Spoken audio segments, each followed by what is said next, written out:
los repongo, ¿sale? Ok, ok, doctor, gracias.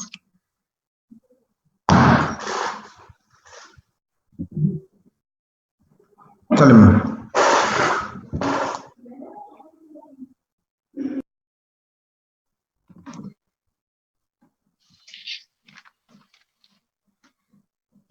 Bueno, buenos días, compañeros. ¿Me escuchan bien todos?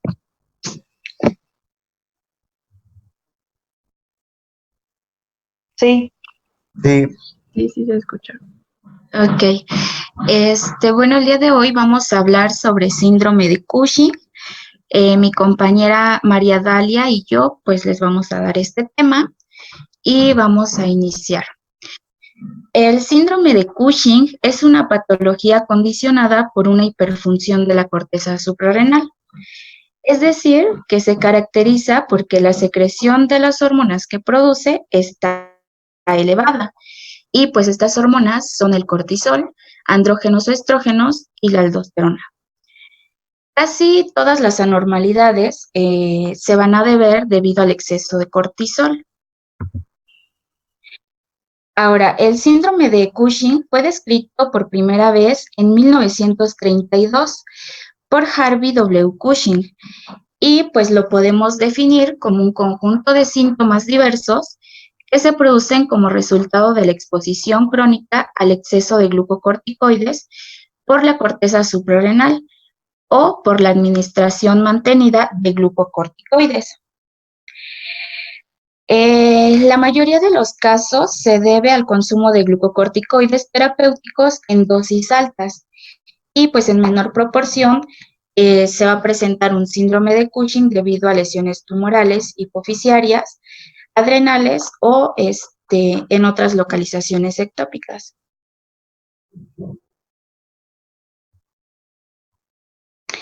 Respecto a la etiología, pues vamos a tener dos tipos de síndrome de Cushing.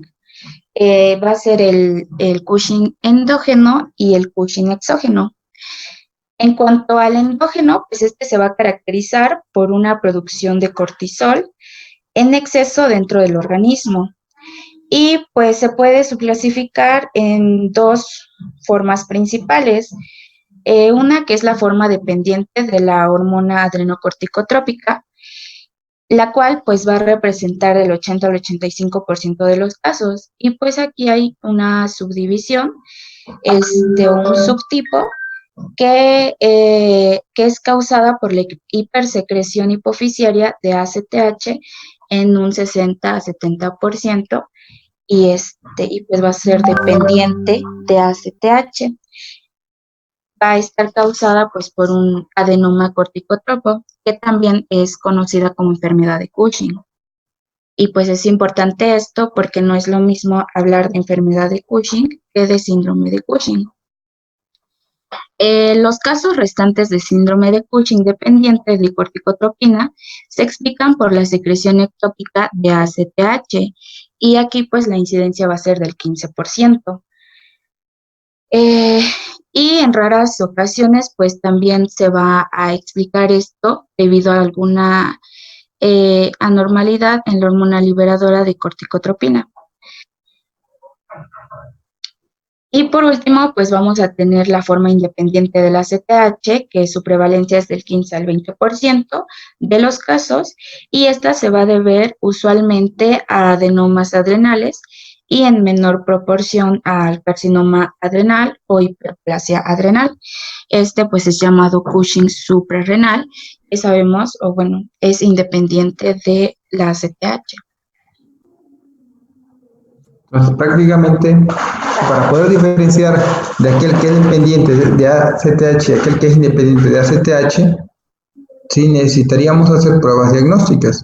Al decir dependiente de ACTH, quiero entender que es específicamente a nivel de hipófisis o bien alguna alteración a nivel de hipotálamo, que es lo que esté condicionando esta situación. E independiente de la ACTH, pues específicamente la patología va a ser a nivel local, a nivel de suprarrenales. Como bien lo dices, un adenoma adrenal, ¿sí? Aquí vamos a tener prácticamente elevado, ¿sí? Los niveles de cortisol y por el mecanismo de retroalimentación negativa, lo que vamos a tener es una inhibición de la ACTH. Entonces, prácticamente, de esta forma podemos diferenciar si existe o no existe, si es o no es dependiente o independiente de la ACTH. Cuando el problema es directamente de pendiente ACTH, pues obviamente no va a ocurrir esto. La ACTH va a estar estimulando directamente las suprarrenales, esta se va a empezar a producir y el mecanismo de retroalimentación negativa tendría que bloquear la ACTH. Sin embargo, en estos pacientes la ACTH va a estar elevada. Prácticamente el nivel donde se encuentre la lesión. A nivel local, que sería lo que tendríamos que llamarlo como un hipotiroidismo, hipertiroidismo primario por transportarlo a las tiroides, y algo secundario a nivel de hipófisis. ¿Sí? Entonces, continúe, doctora. Gracias, doctor. Ay.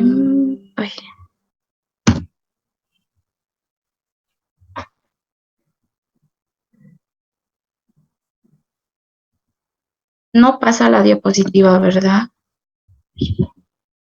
No.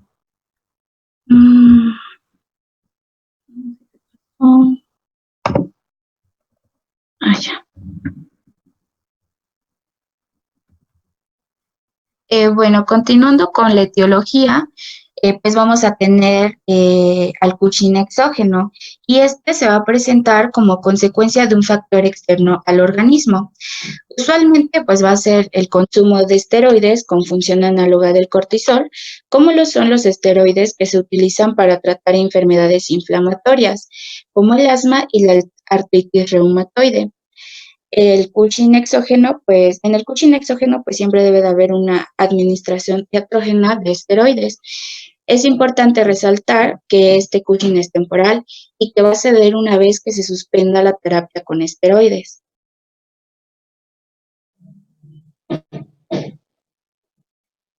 Y bueno, en el eje hipotalámico, hipófisis, corteza suprarrenal, podemos encontrar las siguientes alteraciones.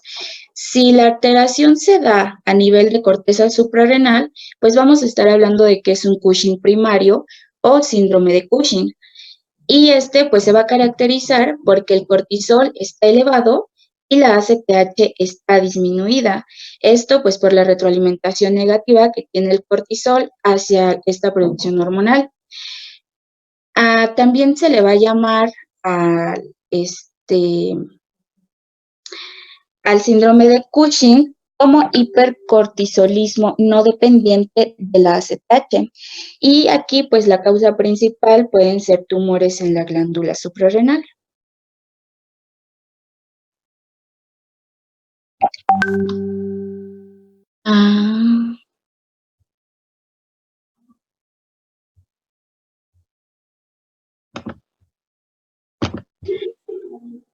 Si la alteración se encuentra a nivel de la hipófisis, estaríamos hablando de un exceso de la producción de la hormona ACTH.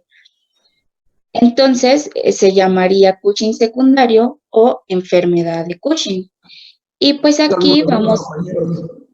Por ahí hay unos compañeros que están queriendo entrar, pero no pueden. A ver, creo que ya los admití, Doc. ¿Ya? Ya. Estaba Colin y estaba Andrea. Me parece que sí, porque ya no tengo aquí solicitudes para entrar. Ok, Sí, ya pude entrar, Doc. Gracias. vale. Ajá. Entonces, como les comentaba, aquí el cortisol y la ACTH se van a encontrar elevados, y esto lo estimula por medio de la secreción hipotalámica. También se le va a conocer o denominar como un hipercortisolismo dependiente de ACTH, y pues la alteración se va a deber a tumores productores de la ACTH a nivel hipofisiario.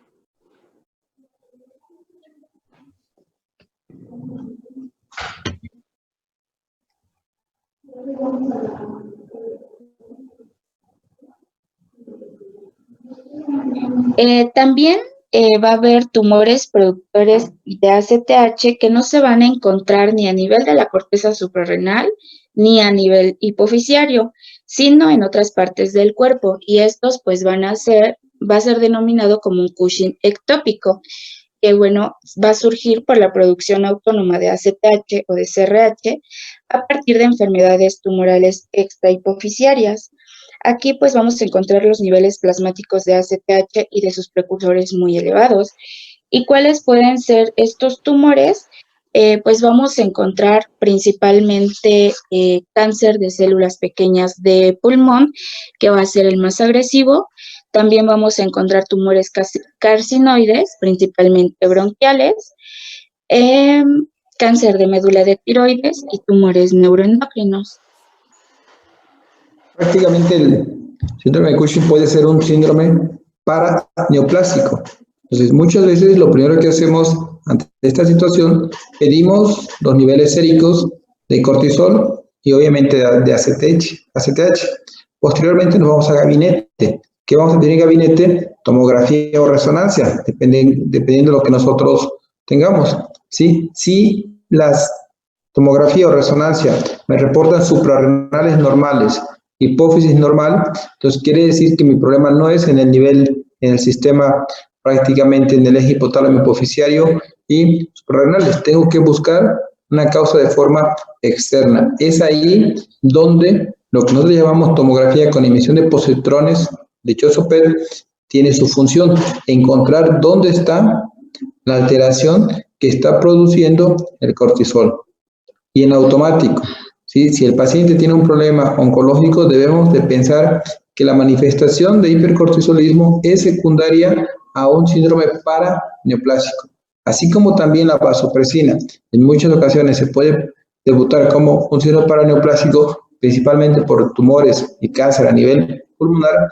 También lo que es el síndrome de Cushing puede manifestarse como un síndrome paraneoplásico, que es prácticamente lo que tú estás comentando como un Cushing ectópico, ¿sí?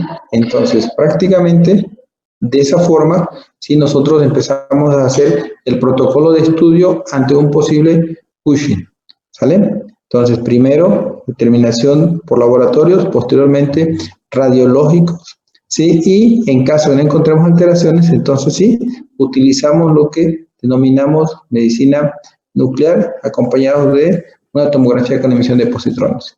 ¿A qué sigue, doctora? Sí. Bueno, ahora vamos a platicar un poco del cuadro clínico, que bueno, este es un cuadro clínico muy variado. Vamos a tener incremento de ácidos grasos y esto nos va a dar como característica una distribución de la grasa a nivel central, así como en cuello y región supraclavicular, produciendo una jiba dorsal, que es pues la jorobita que estamos observando aquí en el dibujo. En las mejillas nos va a dar una facies de luna llena y también vamos a encontrar enrojecimiento de la cara. Vamos a encontrar también incremento del catabolismo proteico y esto nos va a dar como resultado a nivel muscular y de hueso que exista una debilidad y cansancio, además de que las extremidades se conservan delgadas y va a haber una disminución o supresión del sistema inmunológico. También como resultado de esto, pues nos puede dar una osteoporosis. Va a haber también un aumento de gluconeogénesis, lo que nos puede dar entonces una hiperglicemia y pues mayor tendencia a desarrollar diabetes mellitus. También va a haber arteriosclerosis, lo que nos puede llevar a una hipertensión arterial. Respecto a las alteraciones del colágeno, pues nos va a dar ciertas características que son llamadas estrías color púrpura y estas van a aparecer por lo regular en la zona del abdomen, además de que la piel se va a adelgazar por esta alteración del colágeno. En la mujer vamos a tener, por efecto androgénico, se va a presentar hirsutismo, que pues es la salida de vello, amenorrea, calvicie e incluso puede haber hipertrofia del clítoris. Y hay una entidad clínica que se llama pseudo-Cushing, en donde el fenotipo pues va a ser para Cushing, sin embargo, no se confirma la hipercortisolemia Y este pseudo Cushing está causado por depresión, alcoholismo crónico y también por obesidad de tipo mórbida. Entonces, pues si observan la imagen, es muy característico y pues sabiendo cuáles son las principales características del cuadro clínico, pues podemos llegar a un buen diagnóstico. A continuación, pues les presentamos las manifestaciones clínicas desglosadas en síntomas y en signos más adelante y la incidencia que tiene cada una de estas características. Aquí, pues vemos que la ganancia de peso tiene una incidencia del 90%, irregularidad menstrual del 85%, el hirsutismo, que es lo que comentábamos, la salida de vello, un 80%, también va a haber alteraciones psiquiátricas y debilidad muscular. Y bueno, aquí también presentamos los signos, lo que es la obesidad, que va a tener una incidencia del 97%, plétora facial del 95%, facies de luna llena del 90%, etcétera, etcétera. Estos son el cuadro clínico que ya les mencioné, pero con la incidencia.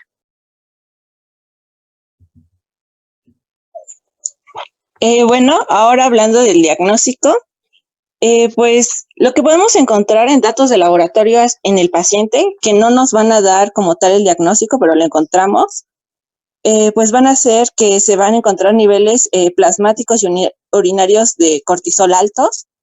También es frecuente encontrar leucocitosis con neutrofilia o sinofenia y también una hiperglucemia. También por los efectos que tiene los mineralocorticoides, puede haber acidosis metabólica, hipopotasémica con hipocloremia y también también podemos llegar a encontrar lo que es la hipocalemia cuando el síndrome de Cushing es de origen ectópico, ya que se presenta en más del 90% de los casos. Siguiente, por favor. Prácticamente, doctora, aquí en el trastorno, ¿sí? Obviamente aumentan los niveles plasmáticos y urinarios de cortisol, que es la pauta. Después de esto, obviamente en el de la biometría hemática vas a encontrar leucocitosis. En tu gasometría arterial vas a cursar con alcalosis metabólica. Si prácticamente esta alcalosis metabólica, si nosotros tomamos en cuenta que el pH es inversamente proporcional a la concentración de hidrogeniones, quiere decir que en este momento yo estoy con hidrogeniones disminuidos, por eso mi pH está elevado, condicionado así una alcalosis, y en automático el bicarbonato va a estar aumentado, por eso es la alcalosis metabólica. Entonces, ¿cómo va a responder ante esto el riñón? Lo que va a hacer el riñón es retener prácticamente hidrogeniones para poder hacer que la alcalosis disminuya y el pH se mantenga.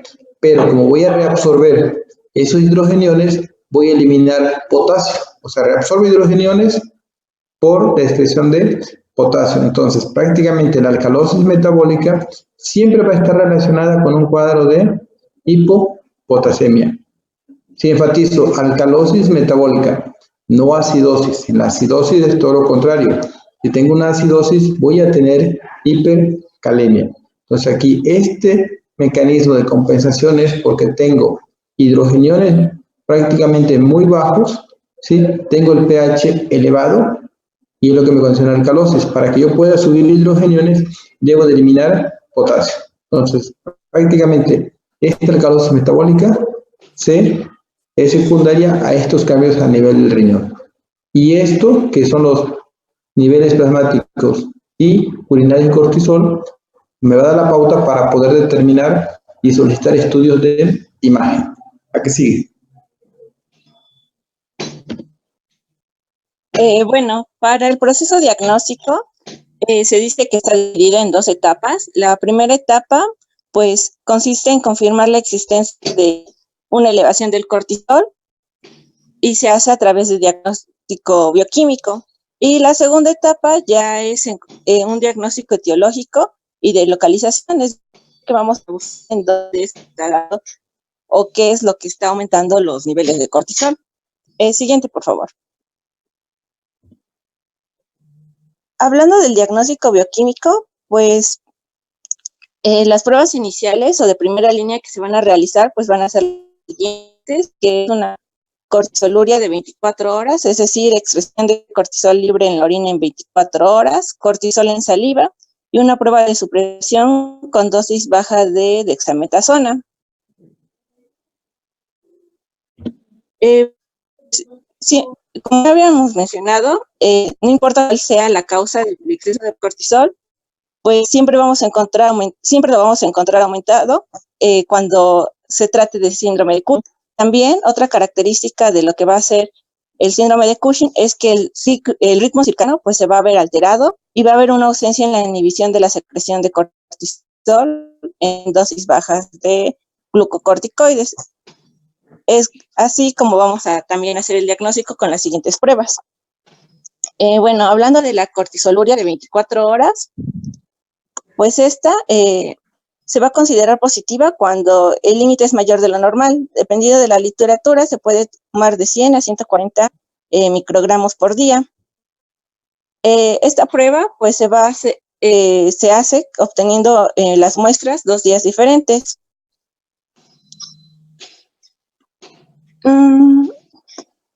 Bueno, de acá también tenemos que tomar en cuenta algo que ya se había mencionado, que es el pseudo-Cushing, ya que nos pueden dar estos resultados. Si los niveles están un poco bajos o todavía llegan al límite que nos está refiriendo para Cushing, tenemos que tomar en cuenta que el paciente esté tomando las cantidades de agua adecuadas, ya que si un paciente toma grandes cantidades de líquido, pues nos podría dar un falso positivo. Y tampoco esta prueba es recomendable usarla en pacientes con insuficiencia renal.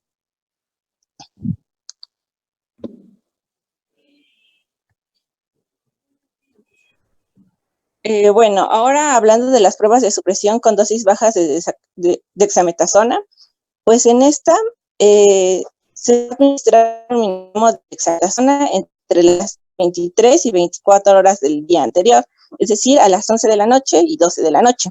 Y se realiza una determinación del cortisol plasmático a la mañana siguiente en ayunas, entre las 8 y 9 de la mañana. La falta de supresión por debajo de un límite de 1.8 microgramos por decilitro hace la prueba positiva.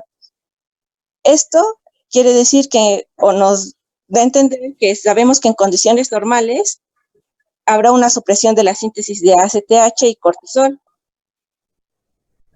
Lo que no pasa cuando es un síndrome de Cushing. Entonces, vemos que una falta de supresión nos estaría dando indicación de que sí es un síndrome de Cushing.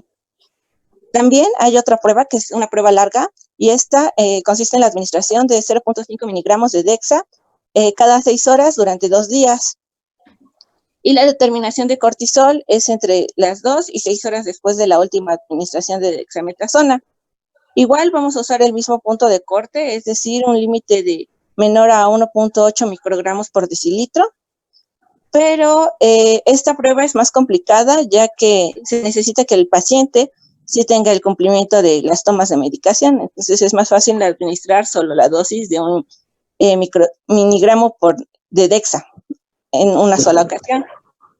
Prácticamente, si tú consideras que tu paciente tiene un problema, ¿sí?, de síndrome de Cushing, si lo que están diciendo aquí es que a las 23 o 24 horas tú le vas a administrar una dosis de dexametasona, 1 miligramo. Esta dosis de dexametasona, sí, lo que te va a indicar es que al momento en que tú le vas a determinar el cortisol, en base a la clase anterior, quedamos que el pico máximo de cortisol, ¿a qué hora será?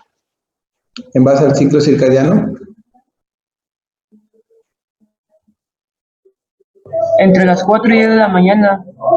Entonces, prácticamente, lo que nos dice aquí es que le vamos a pedir la determinación entre las 8 y las 9 de la mañana. Entonces, prácticamente va a estar dentro del pico.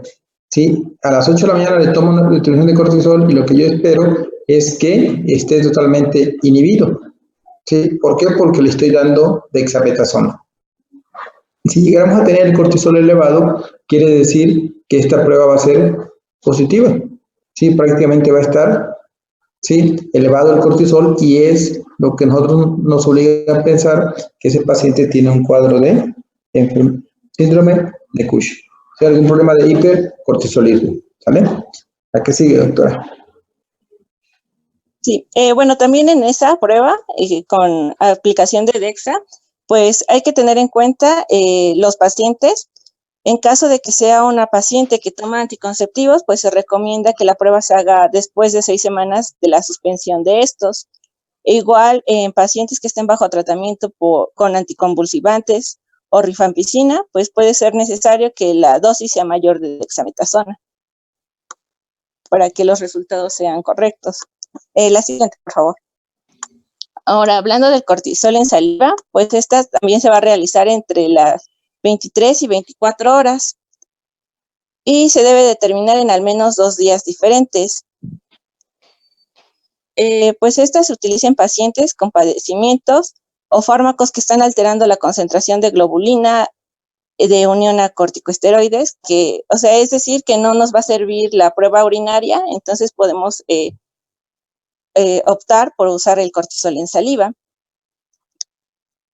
Y pues la concentración en la saliva se va a correlacionar estrechamente con las concentraciones séricas de cortisol libre.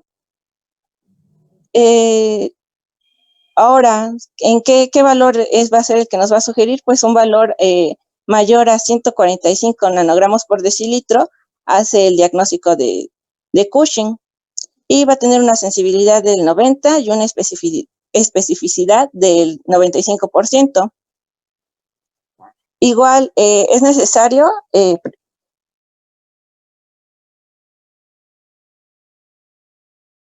puede dar lugar a falsos positivos. La siguiente, por favor. En caso de que las pruebas anteriores nos arrojen resultados resultados no positivos, pero la clínica sí sea que sí sea característica de síndrome de Cushing, pues podemos optar por otros diagnósticos, que también es un diagnóstico sindrómico, pero pues ya va a ser el definitivo. Este va a ser el cortisol sérico nocturno y pues fisiológicamente el cortisol plasmático entre las 23 y 24 horas pues se va a encontrar suprimido. Entonces lo que queremos ver es si en serio está suprimido o no. Si comprobamos que esté hecho, que está suprimido, entonces pues vamos a descartar lo que va a ser el síndrome de Cushing, y la falta de supresión lo va a diagnosticar. Es decir, si encontramos niveles altos de cortisol entre las 23 y 24 horas, estaríamos hablando de Cushing. Aquí es todo lo contrario, doctora. Así, aquí tomamos la determinación de cortisol temprana, sí, mediante la prueba de supresión con la dexametasona. Si está elevado, prácticamente estamos pensando que el paciente tiene un problema de síndrome de Cushing. Luego, por otro lado, me voy al ciclo y lo pido en la noche, entre las 23 y 24 horas. Fisiológicamente, él lo tendría que tener disminuido, como bien lo comenta. Fisiológicamente, el cortisol plasmático entre las 23 y 24 horas se encuentra suprimido. Pero, si lo encuentro elevado, pues prácticamente ya estoy abordando y estoy confirmando lo que habíamos pensado. La comprobación de este hecho descarta el síndrome de Cushing, pero la presencia de cortisol prácticamente lo vamos a diagnosticar. Entonces, por eso es importante determinar el ciclo circadiano, ¿sí?, en la liberación de ciertas hormonas. Para eso me sirve prácticamente la determinación de cortisol matutino y la determinación de cortisol vespertino. ¿Sí? Aquí sería más que nada nocturno. ¿Sí? Entonces, aquí pones útil en pacientes con pruebas de supresión, ¿sí?, positiva y resultados normales en la determinación de cortisol libre urinario. Entonces, prácticamente aquí lo que me interesa es determinar el cortisol matutino, ¿sí?, y el cortisol vespertino mediante la determinación de la supresión con prueba de dexametasona. Sígale, doctora. Sí, bueno, en esta prueba, pues es necesario que el paciente se hospitalice y que esté tranquilo para que no altere para que no se vea alterado los niveles de cortisol, ya que sabemos que con estrés, pues aumenta. La siguiente, por favor.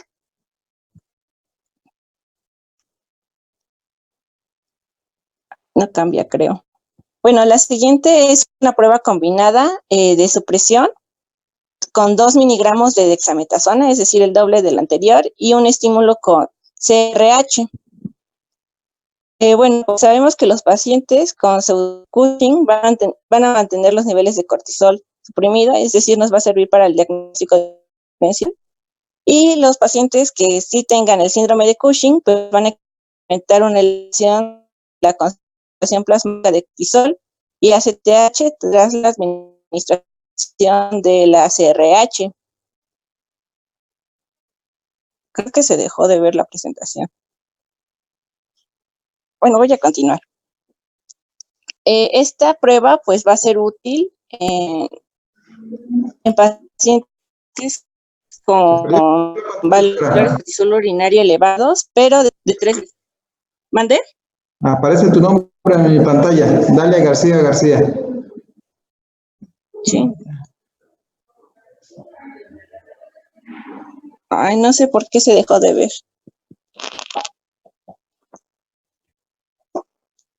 Pero sí me escucho, ¿no?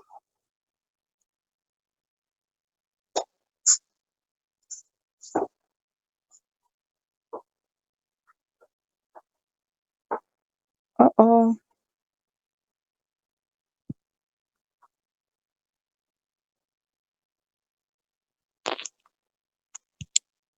Es que se le fue el internet a la compañera que está proyectando la presentación.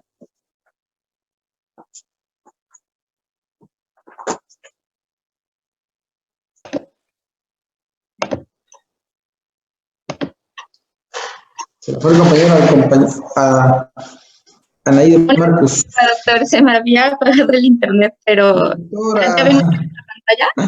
Ok. Adelante. Gracias.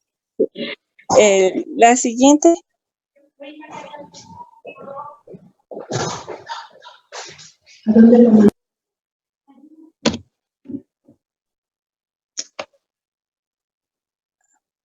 La siguiente. Bueno. Creo que se saltó. Ajá, ahí.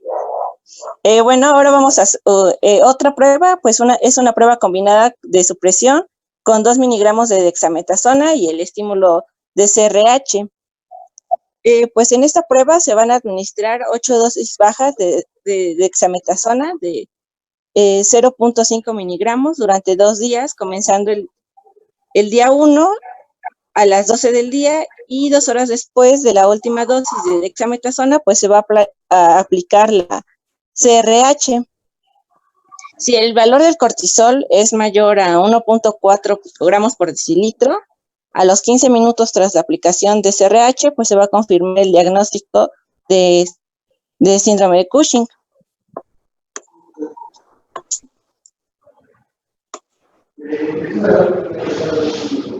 La siguiente, por favor. Como les había mencionado, se tienen que hacer 2 tipos de diagnóstico. El primer diagnóstico fue bioquímico y ahora vamos a hablar del diagnóstico etiológico. Este es importante porque vamos a encontrar en dónde se está produciendo o dónde está la falla y qué es lo que eleva el cortisol. La siguiente.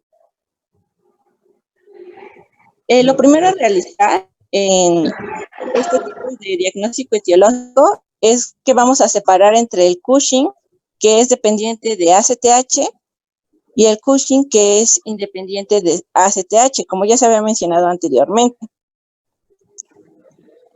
Entonces, lo primero que se va a hacer, pues va a ser medir la ACTH. Si la ACTH, siguiente, por favor.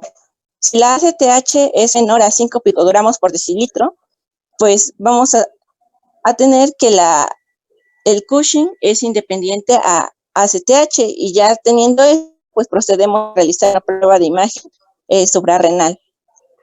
Y si los valores de ACTH son mayores a 20 picogramos por mililitro, pues es un síndrome de Cushing ACTH dependiente. Ahora, puede que nuestros resultados estén en el rango entre 5 y 20, que no sería indicativo de ninguno de los dos, y se tendrían que realizar más estudios, aunque va a ser probable que se trate de un síndrome de Cushing ACTH dependiente.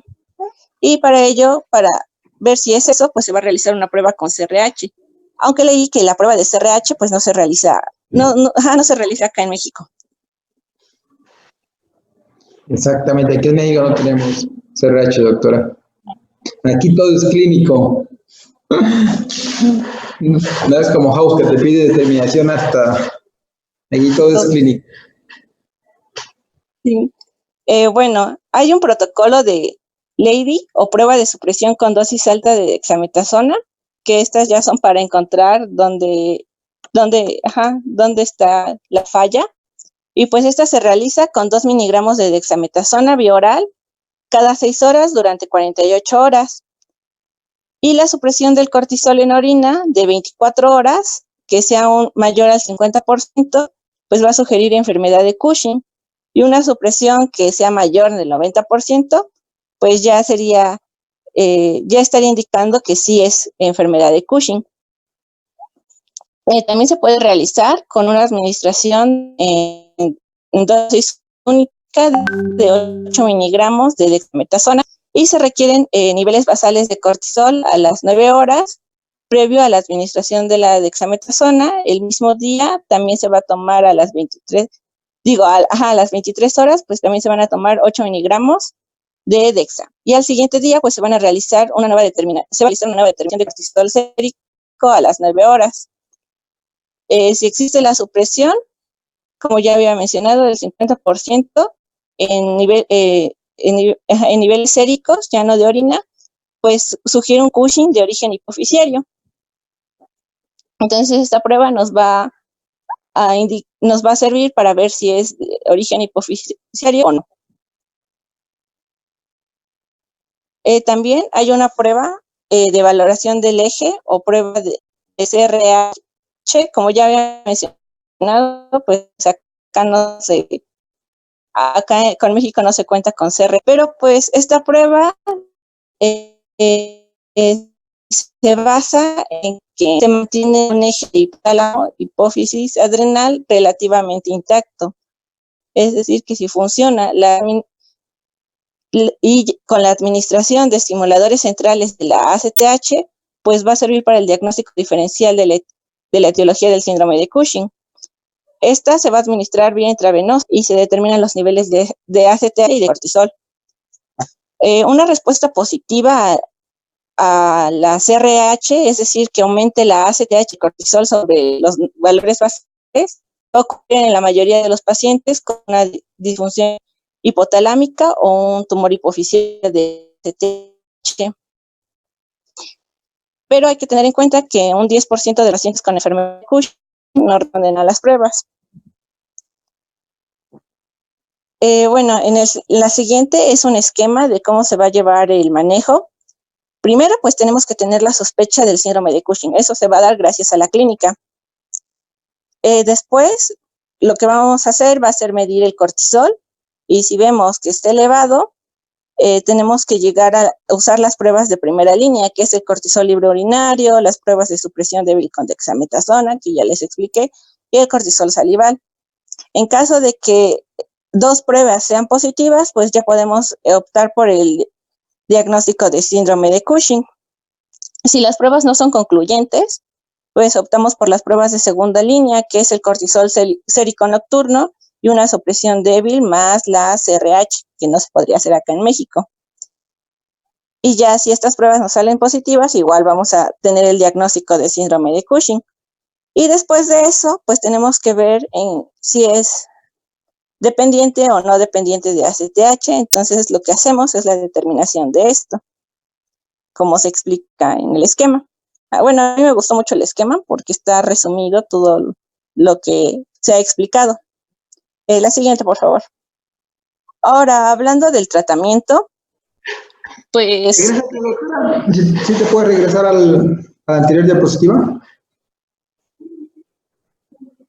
Estos prácticamente son algoritmos, ¿sí? Para poder entender un algoritmo como esto, ¿sí? Tenemos que entender perfectamente lo que es la fisiología de lo que corresponde a el cortisol, ¿sí? Para poder determinar francamente. Como dice la doctora, prácticamente está muy sencillo. Muchas veces nosotros creemos que hacer un diagnóstico de endocrino es difícil. Probablemente, como no es algo tan común, ¿sí? Como la diabetes, como cualquier otra enfermedad, se dificulta porque no lo hacemos de forma cotidiana. Entonces, hay situaciones en las cuales sí tenemos que ir y leer y buscar algunas cosas, pero con estos algoritmos, primero es tratar de imaginarnos, sí, pensar que el paciente lo puede tener y de ahí prácticamente empezar con todo el protocolo de estudio. Aquí prácticamente es entender lo que es a nivel primario y lo que es nivel secundario. ¿Qué voy a encontrar si es a nivel glandular?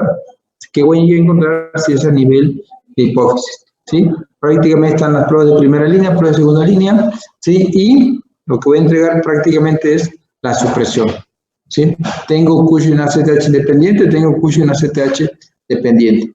Entonces, todo esto, si ustedes prácticamente lo entienden, ¿sí? Les va a ser fácil todo lo que sigue. Adelante, doctora. Bueno, ahora hablando del tratamiento, hay que tener en cuenta las metas del tratamiento ideal del síndrome de Cushing, es decir, lo que se espera en un paciente, y pues es revertir las manifestaciones clínicas, erradicar cualquier tumor que amenace la salud del paciente. Como sabemos, el síndrome de Cushing puede ser secundario o mayormente secundario a tumores. También evitar la dependencia permanente de los medicamentos y evitar la deficiencia permanente de las hormonas. Ahorita les voy a explicar el tratamiento por cada uno de los tipos. Siguiente, por favor. En caso de que hablemos de neoplasias suprarrenales, pues el tratamiento va a ser quirúrgico. Si se trata de un adenoma suprarrenal, pues la tasa de curación va a ser muy alta. Si se trata de un carcinoma suprarrenal, pues es de mal pronóstico, de alta mortalidad, y en este suele haber metástasis en hígado y pulmón. También se puede usar un tratamiento antineoplásico, que es el mitotano. También nos va a servir para otro tipo de Cushing, ya que va a inhibir la síntesis de cortisol. Actúa sobre la zona reticular fascicular de la corteza suprarrenal y pues tiene poco éxito en las neoplasias metastásicas. La siguiente, por favor. Hablando de un síndrome de Cushing ACTH dependiente, pues en la extirpación quirúrgica por vía transfenoidal de los tumores hipoficiarios de productores de ACTH, eso es lo que se haría. Y pues en caso de haber un microadenoma, pues se va a realizar una hipofisectomía subtotal y pues vamos a valorar previamente que en caso de que sea mujer, pues haya una paridad satisfecha. Y vemos todo el equilibrio que se va a causar cuando hacemos este tipo de cirugías. Aquí prácticamente vas a retirar lo que es la hipófisis como causa, ¿sí?, principal en la secreción de ACTH. Vas a quitar la liberación de ACTH y en automático vas a hacer que tus suprarrenales, ¿sí?, se atrofien. Entonces, por un lado quitas la hipófisis en el tratamiento quirúrgico y por otro lado tienes que iniciar la supresión con esteroide. Continúa, doctora. Ok. Igual podemos usar lo que es la radioterapia en casos de que no se alcance la curación tras la cirugía. También el síndrome de Cushing ectópico, pues el tratamiento va a ser una extirpación quirúrgica del tumor. Y pues en caso de que con los métodos diagnósticos de imagen no encontremos el tumor, pues se va a recomendar una suprarrenectomía bilateral. Como no lo encontraste, quita las la siguiente. glándulas.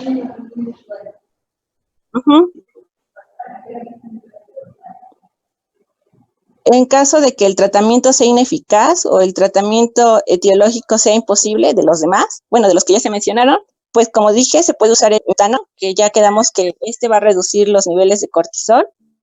Bueno, va a inhibir la producción. También se pueden usar otros inhibidores como el ketoconazol, la aminoglutamina y la metopirona, que también, metopirona, sí. Y también se puede usar etomidato, que es un anestésico intravenoso que igual inhibe la síntesis de cortisol, que han pasado de 11 de desoxicortisol a cortisol. Como ya les había dicho, ketoconazol también. Siguiente, por favor.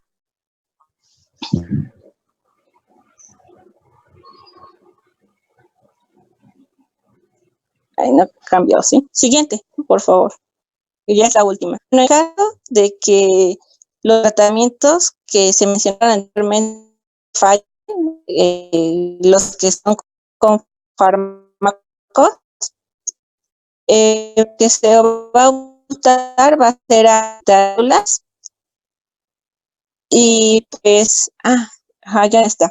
Y pues en caso de que se quiten ambas glándulas, pues estaríamos hablando de una enfermedad de Addison, porque ya no va a haber producción. Entonces este paciente va a tratar con glucocorticoides y mineralocorticoides. Y sería todo. Entonces, prácticamente si no encuentras el tumor, ¿sí? Lo que vas, regrésate 2 diapositivas, doctora.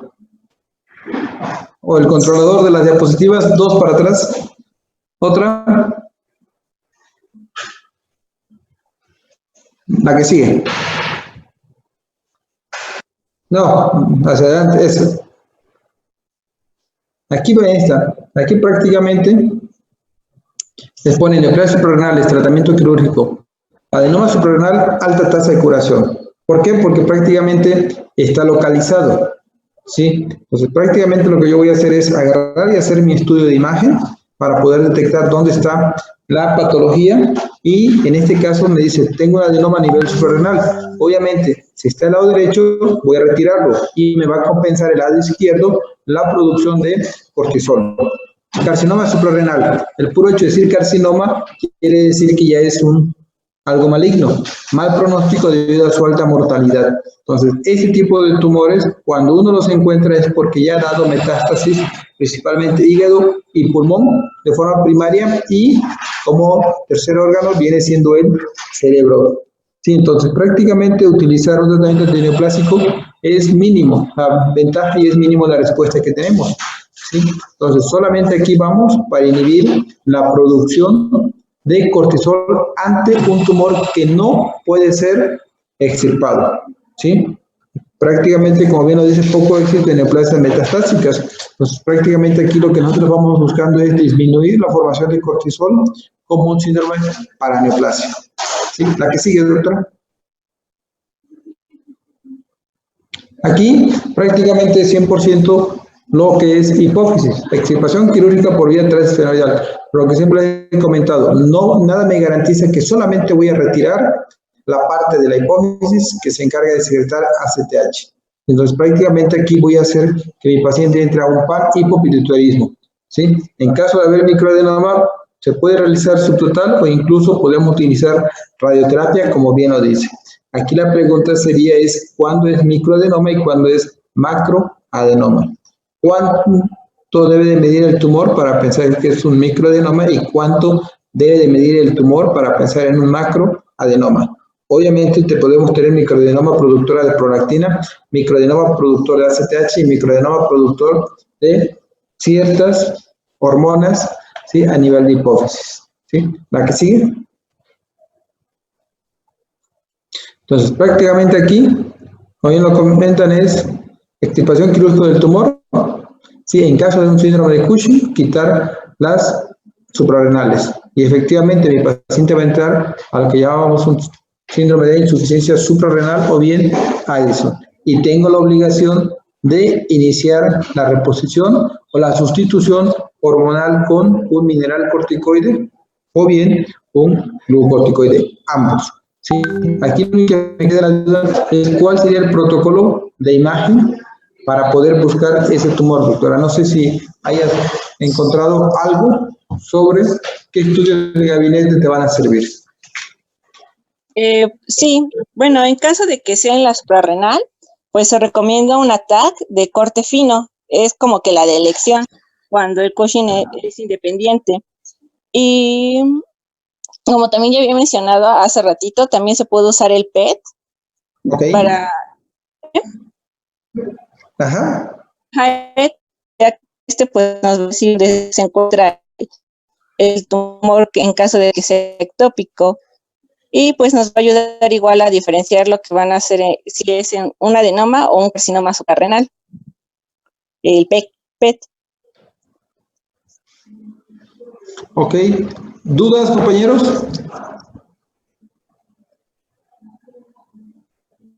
Bueno, dentro de lo que continúa tenemos que hacer un examen. ¿Sí? El examen va a constar de lo que vimos, todo lo que es tiroides, ¿sí? Y prolactina. ¿Sí? Lo vamos a hacer el próximo jueves. Y vamos a continuar con las clases como lo estamos haciendo ahorita. Me gustaría hacerlo el próximo viernes 1 de mayo. ¿Sí? Voy a buscar una plataforma para que ustedes lo puedan realizar sin ningún problema. ¿Sale?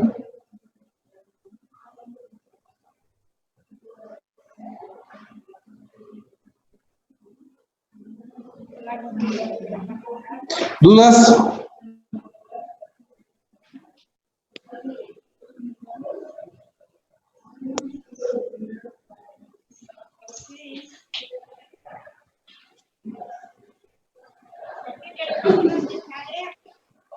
¿No hay dudas? No, doctor. Vale, entonces así le hacemos. Que tengan buen día. ¿Sale? Igualmente. Nos vemos Igualmente. el próximo lunes, 9 de la mañana. ¿Qué sigue? Gracias, doctor. ¿Qué sigue el próximo lunes? Insuficiencia corticosuprarrenal. Sale, doctora. Entonces, el lunes nos vemos. ¿Sale? Que tengan buen día. Se cuidan. Doctor, creo que hay un compañero que quería preguntar una duda, que qué se podía hacer con las estrías. Con las estrías, lo único que se recomienda es un tipo de cremas, ¿sí? Para poder disminuirlas, pero prácticamente, sí, es mínimo lo que desaparecen. Prácticamente es una secuela que no se va a retirar, van a quedar como una secuela permanentes, ¿sí? ¿Por qué? Por toda la alteración a nivel de la piel. Pero un medicamento o una crema que te las pueda retirar como tal no existen. Muchos se someten a cirugía plástica, ¿sí? Para poder retirar estas estrías, pero el tratamiento es un poquito agresivo porque prácticamente tienen que pulir todo lo que es la piel. Y lo que se está haciendo actualmente, se pule y se colocan injertos, pero es por el mecanismo que tuvimos del uso del cortisol, ¿sí? Puede haber 1, rechazo, y 2, entramos a una inmunosupresión y pueden entrar con sepsis principalmente, ¿sí? Por eso en un artículo como tal no te va a parecer franco qué podemos hacer con las estrías. Gracias, doctor. Buen día.